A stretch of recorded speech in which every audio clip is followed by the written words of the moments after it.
বাংলাদেশের গাইবান্ধায় বাংলাদেশ ইসলামী ছাত্র শিবিরের একজন নেতাকে প্রকাশ্য দিবালোকে বিএনপি সন্ত্রাসী, দ্যাট মিনস যুবদল সন্ত্রাসী, কুপিয়ে শাবল দিয়ে কুপিয়ে হত্যা করেছে। একদম স্পট, প্রকাশ্যে।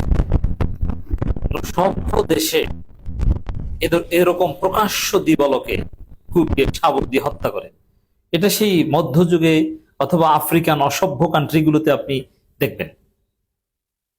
অথচ এটা বিএনপি ছাত্রদল যুবদল এটা অহরহ করছে, এরকম মেরে ফেলছে, শিবির মারছে। হ্যাঁ, জামাত শিবিরের লোকজন প্রতিবাদ করছে, চারদিকে প্রতিবাদের ঝড়, ইটস ভেরি গুড। কিন্তু মিডিয়াগুলো অবিশ্বাস্যভাবে এখানে নীরব এবং দুই নম্বরই করছে। এই ঘটনাকে কেন্দ্র করে অনেক কিছু বলার আছে। আমি প্রথমে বলি মিডিয়াগুলো কি করেছে, এগুলোতে আসবো।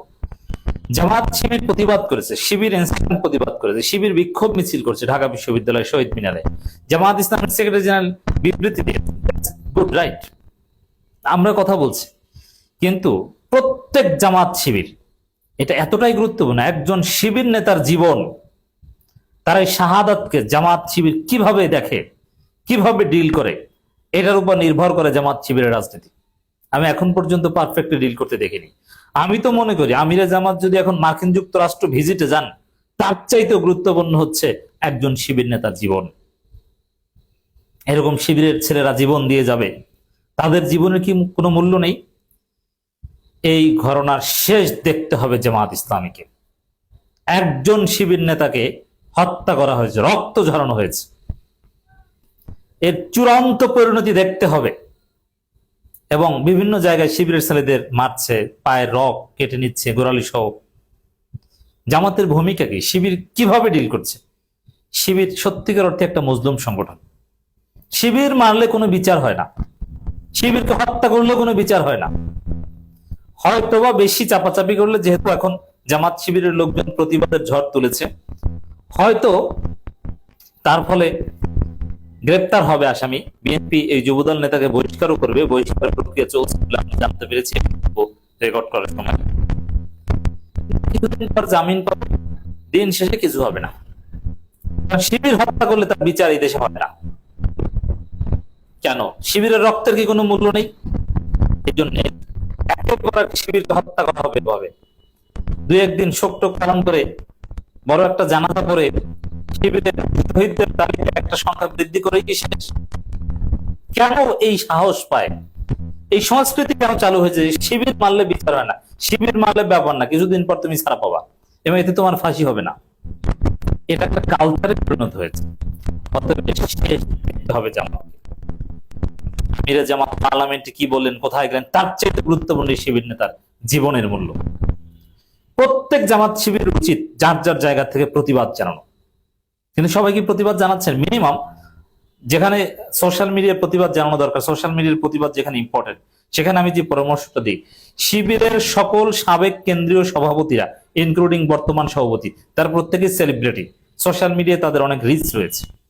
তারা যদি সবাই মিলে একটা বিষয় প্রতিবাদ করেন, আমিরে জামাত যদি কোনো একটা বিষয় প্রতিবাদ দেন, জামাতের সব এমপিরা তারা যদি প্রত্যেকে সোশ্যাল মিডিয়ায় প্রতিবাদ করেন, ওটাকে প্রতিবাদের ঝড় বলা যায়। কারণ শিবিরের সকল সাবেক সভাপতি যারা রাজনীতিতে সক্রিয় এবং সকল এমপি, জাস্ট এই কয়জন মিলে যদি ফেসবুক পোস্ট করেন, চারদিকে তোলপাড় হয়ে যাওয়ার কথা। কিন্তু জামাত শিবিরের উপর একের পর এক হামলা হচ্ছে, তাদের রক্ত ঝরছে, হয়তোবা শহীদ হলে, নিহত হলে তখন এটা নিয়ে দুই চারটা কথা বলা হয়, কেউ কেউ প্রতিবাদ করেন, অনেকে প্রতিবাদ করেন না। কিন্তু আমরা প্রতিবাদ করি, জামাত শিবিরের উপর কোথাও হামলা করেছেন আমরা প্রতিবাদ করিনি, এরকম কোন ঘটনা দেখাতে পারবেন না।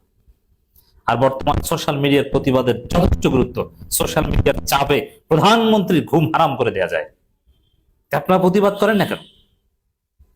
দর্শক,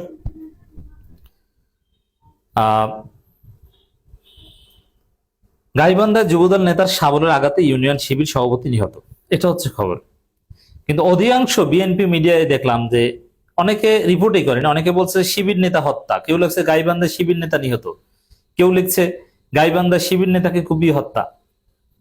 মানে বিএনপি যুবদলকে ক্লিন চিট দিচ্ছে, তারা এখানে জড়িত না। কেন? নামটা লিখলে কি এই যে ডেইলি ক্যাম্পাস বা কিছু কিছু পোর্টাল আছে যারা আমার দেশ, নয় দিগন্ত, দু একটা অনলাইন পোর্টাল আছে, মিরর নিউজ, যারা সঠিক নিউজ করে। যুবদল নেতার শাবলের আঘাতে শিবির নেতা নিহত, এটা বলতে কি আপনার লজ্জা পায়? মেইন স্ট্রিম মিডিয়াগুলো কোথাও যুবদল নেতা, ছাত্রদল নেতা, বিএনপি নেতা এরা কোনো অপকর্ম করলে সাংগঠনিক পদবি বা কোন দলের এটা লেখে না। কিন্তু জামাত শিবিরের 14 গোষ্ঠীর সাথে যদি কোনোভাবে সম্পর্কিত হয় ওইটাকে বানা যায় জামাত নেতার, অথচ সে জামাত নেতা তো দূরের কথা, জামাতের সমর্থক হয়তো বা না, হয়তো বা কোনো জামাত নেতার আত্মীয়, অথবা কোনো একদিন জামাতের প্রোগ্রাম হয় কোনো একটা মসজিদে, সেই মসজিদে এক ওয়াক্ত নামাজ পড়েছিল, তাকে জামাত বানিয়ে দিয়েছে। তো দর্শক, গাইবান্ধার সাঘাটা উপজেলায় স্কুল ম্যানেজিং কমিটি নিয়ে দ্বন্দ্বের জেরে যুবদল নেতার শাবলে শরীকাঘাত সাইফুল্লাহ বাড়ি নামে এক ছাত্র শিবির নেতা নিহত হয়েছে। এখানে একটা বিষয় যে অনেকে বলার চেষ্টা করছে যে এটা রাজনৈতিক না, এটা একটা লোকাল বিষয়। এই যে স্কুল কমিটি, এই স্কুল কমিটিতে সব জায়গায় বিএনপির লোক ঢুকাতে হবে, এখন বিএনপি ক্ষমতায়, সেই জায়গায় বিএনপি কে বাদ দিয়ে কে স্কুল কমিটির সভাপতি হবে, কে গুরুত্বপূর্ণ পদে বসবে, এটা বিএনপির ওভারঅল পলিটিক্স। সারা বাংলাদেশের সব সেক্টরে বিএনপির আধিপত্য বিস্তারের একটা কৌশল হচ্ছে এটা, মানদণ্ড বা এটা একটা তাদের পয়েন্ট। অতএব বিএনপি সারা দেশে যেভাবে তাদের নিজেদেরকে ক্ষমতায়ন করতে চায়, সবকিছু দখল করতে চায়, স্কুল কমিটি, মাদ্রাসা কমিটি সবকিছু দখল করতে চায়, সেই প্রক্রিয়ায় বাস্তবায়ন করতে যে শিবির নেতাকে এখানে হত্যা করা হয়েছে। আর এই যে সব জায়গায় কমিটিতে তাদের লোকজনকে ঢুকাতে হবে, এটা বিএনপির সেন্ট্রাল রাজনীতি এবং তারেক রহমান অনুমোদিত রাজনীতি, যে হ্যাঁ এরা মজলুম ছিল, বারাতক ছিল, এখন তো আমাদের লোকজনই সব জায়গায় থাকবে। শিবির নেতাকে হত্যা করা হয়েছে, এটা বিএনপির সেন্ট্রাল রাজনীতির অংশ। ব্যক্তি যুবদল নেতাকে বহিষ্কার করে পার পাওয়া যাবে না, ওভারঅল এটা বিএনপি পলিটিক্স। এইভাবে আমাদেরকে বিষয়টা রিড করতে হবে। কিন্তু মিডিয়া একদম চুপচাপ, যে শিবির নেতা হত্যা দেখেছেন,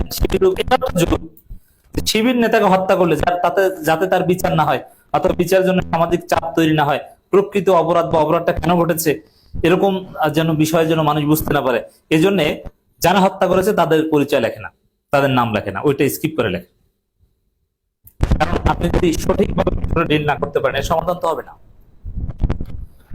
এইভাবে আমরা দেখতে পাচ্ছি একজন আলেম, একজন মাদ্রাসা ছাত্র, কামেল 3য় বর্ষের একজন শিক্ষার্থী, তিনি কোরআন হাদিস ফিকহ নিয়ে পড়াশোনা করেন, তাকে এভাবে শাবল দিয়ে আঘাত করে ইনস্ট্যান্ট হত্যা করা হয়েছে। এবং আরেকজন মৃত্যু পথযাত্রী, হতে পারে যে দুইজনই শহীদ হবে। তো দর্শক, যার যার জায়গা থেকে প্রতিবাদ করতে হবে, ঝড় তুলতে হবে। জামাত শিবির থেকে হয়েছে, ঢাকা বিশ্ববিদ্যালয়ের শহীদ মিনার এলাকায় এই বিষয়টা ডিল হচ্ছে, এটা পজিটিভ।